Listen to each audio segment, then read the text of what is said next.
Chers amis et très chers ennemis, et Dieu sait qu'il y en a, bienvenue dans... Bienvenue, enfin bon, on n'ose même plus le dire, hein, tellement les semaines qui se succèdent sont plus effroyables les unes que les autres. Bienvenue dans cette petite réflexion que nous faisons ensemble, hein, chaque semaine.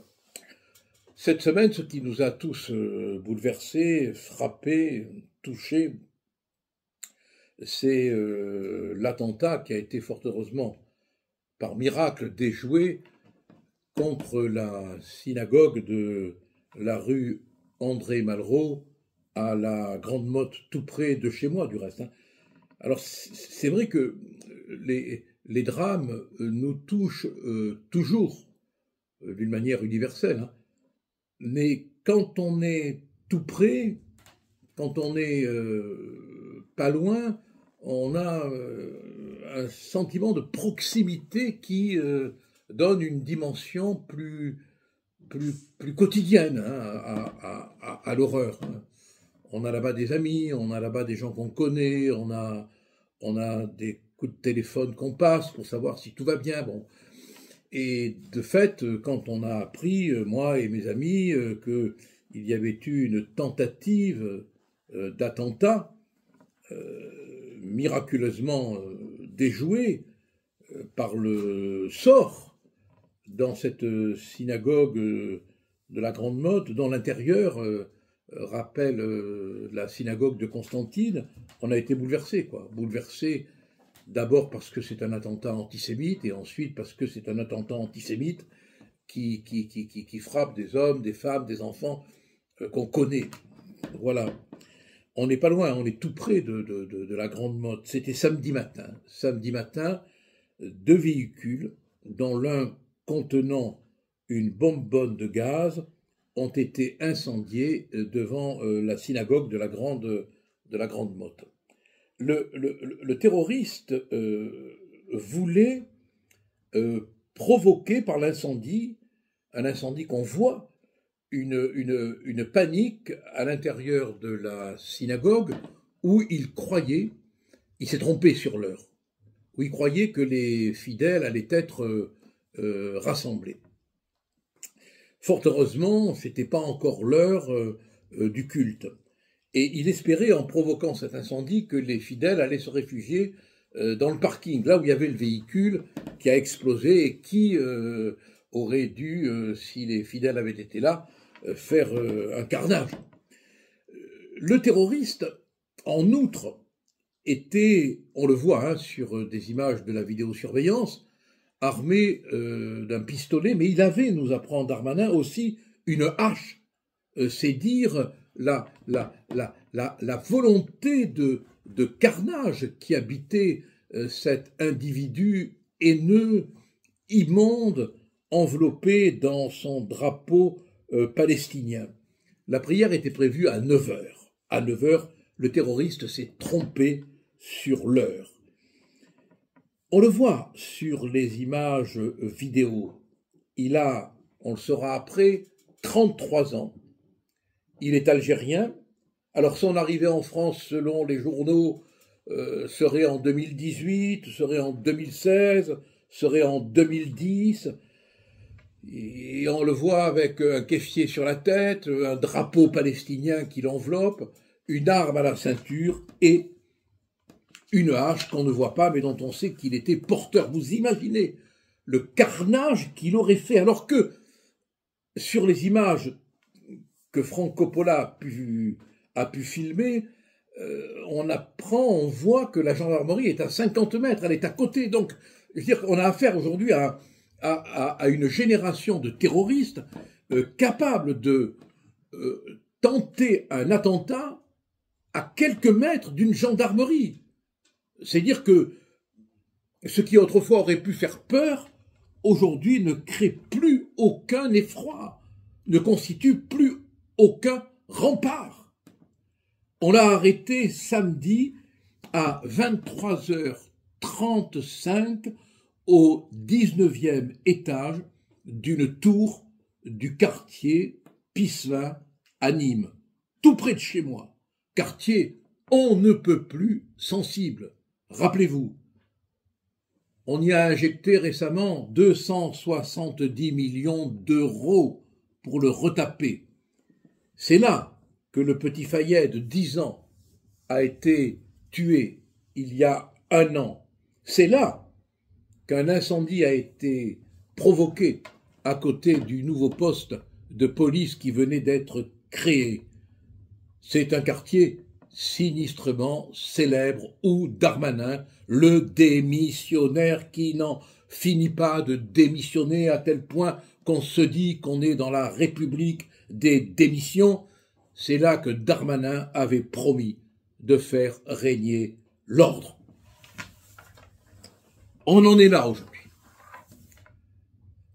Depuis des années et des années, tous les signaux d'alarme crépitent, retentissent, et on en est là aujourd'hui. Les Juifs quittent la France. Frères juifs, ne partez pas, ne nous abandonnez pas, ne nous quittez pas, ne partez pas. On fera tout ce qu'on peut avec nos modestes moyens au-delà de la politique dont on se fout parce qu'elle ne peut plus rien. On fera tout ce qu'on peut pour vous aider. On sait que depuis le 1er janvier, les actes antisémites ont augmenté de 200%. Trop, c'est trop. Et les blablas des ministres, touristes, démissionnaires qui viennent chaque fois sur les lieux des drames répétés, stéréotypement, les mêmes choses, on n'en peut plus. On n'en peut plus. Les insultes dans le métro, telles qu'on a pu les voir, alors que l'insulteur antisémite est libre. La violence à Courbevoie, partout, avec une justice qui ne réagit pas comme elle devrait réagir. Mais tout n'est pas dans la réponse pénale, même si la réponse pénale est importante. La lutte, elle est idéologique, elle est philosophique, elle est pédagogique. Ce nouvel antisémitisme, il est le fruit du contact délétère, pernicieux, entre une certaine extrême gauche radicale que l'on connaît, que l'on voit, la France insoumise, et les islamistes radicaux qui constituent des pourvoyeurs de voix et qui permettent, par la surenchère, à ces gens-là de se faire élire. Oui, il y a un lien entre le gauchisme, islamo-gauchisme et l'islamisme radical. On le sait. Et ce qui est grave aujourd'hui, c'est que cet antisémitisme contemporain, immédiat, il est enveloppé de toute une phraséologie qui tend à le faire passer dans la fraude des mots comme un combat pour une espèce de liberté frauduleuse. Le juif devient le génocidaire, le colonialiste, le fasciste, le nazi. Je suis traité de nazi-sioniste. Et pourtant, je ne suis pas juif, même si de cœur je suis avec les persécutés. Il y a toute une utilisation malhonnête, une utilisation dégueulasse du vocabulaire des droits de l'homme au service des causes antisémites. Et c'est la nouveauté aujourd'hui. L'antisémitisme n'a jamais disparu, mais il a trouvé un nouveau mode d'expression. Et les ténors de cette ténébreuse histoire, on les voit. Attal, quand il dénonce le rôle des mots qui conduisent aux actes, il n'ose même pas prononcer le mot de la France insoumise. Il a raison. On le sait que les mots amènent aux actes. On l'a vu dans l'histoire. Mais pourquoi ne dit-il pas, quand il fait sa conférence de presse sur les lieux de la synagogue, que les fabricants de ces mots qui amènent au mal, ce sont les membres de la France insoumise? Mais parce que la honte est là.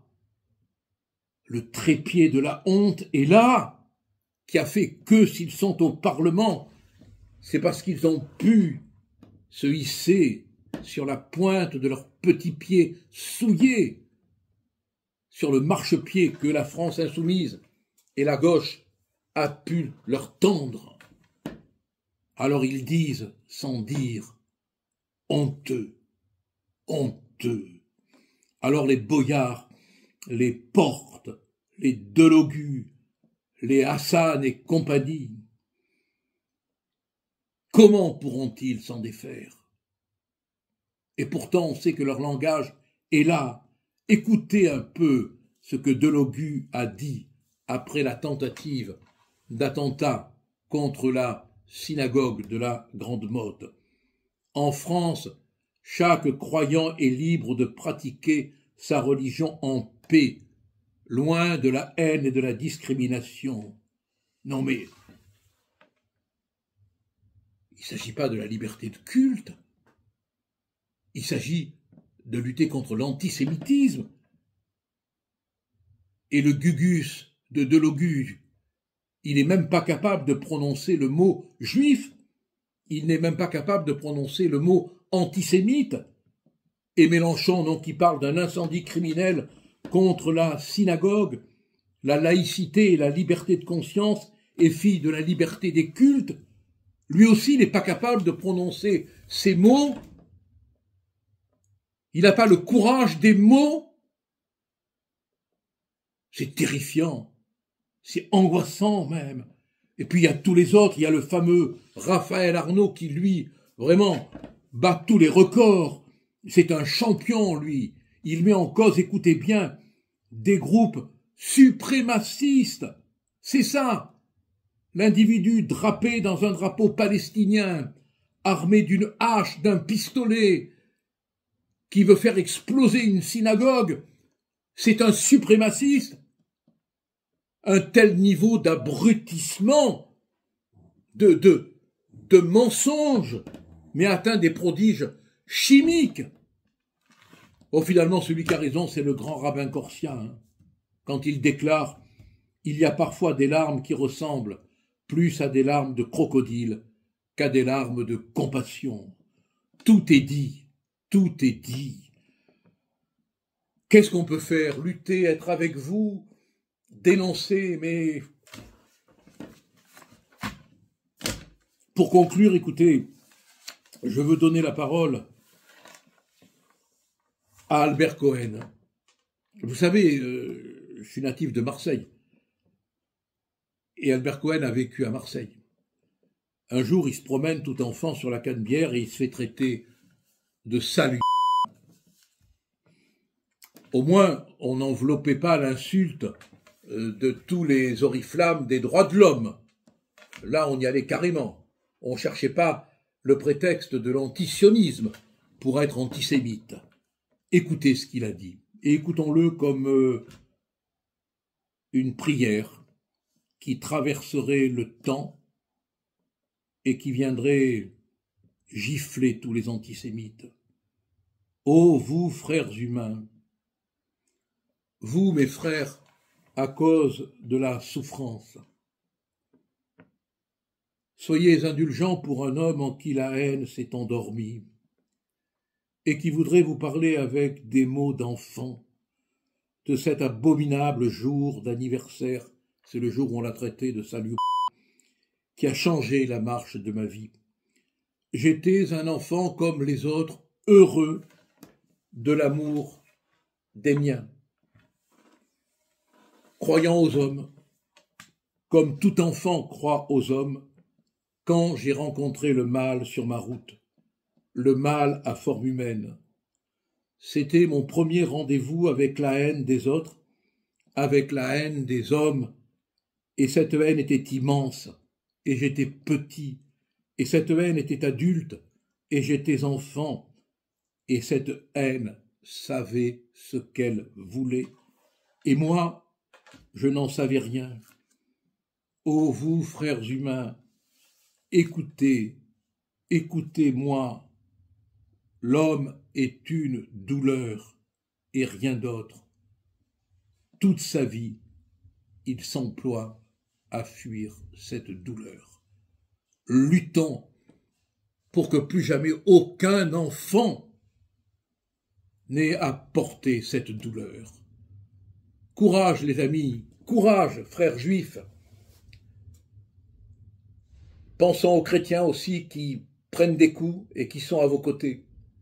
À la semaine prochaine, dans l'amitié, dans la fraternité, et n'oubliez pas, excusez-moi, je m'en mets à vous tutoyer, et n'oubliez pas à taper sur la petite cloche qui est finalement le bruit du ralliement des râleurs qui n'en finiront pas de râler contre les, je peux pas le dire, YouTube censure, mais vous m'avez compris.